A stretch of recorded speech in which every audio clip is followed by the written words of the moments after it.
Po porazu na Obali je z menoj naš trener Dušan Kosič. Dušan, poraz proti Kopru, visok 3-0. Kako je naš trener videl tole dogajanje na Bonifiki? Dobro, poraz je res visok.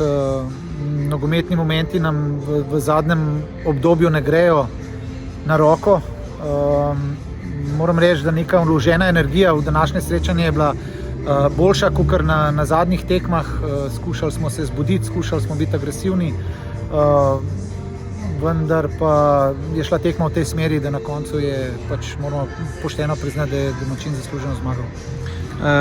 V vsaki slabi stvari je nekaj tudi dobrega.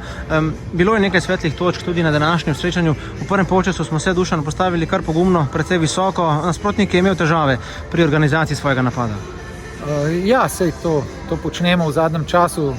Se nam ekipe postavijo v obrambo. To je težji del nogometa. Na ta način tudi treniramo.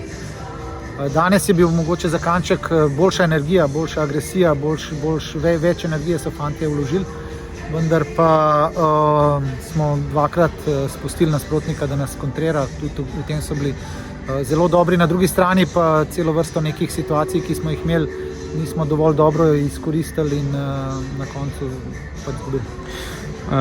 Energija, želja, volja, ki ste jih omenili v drugem polčasu.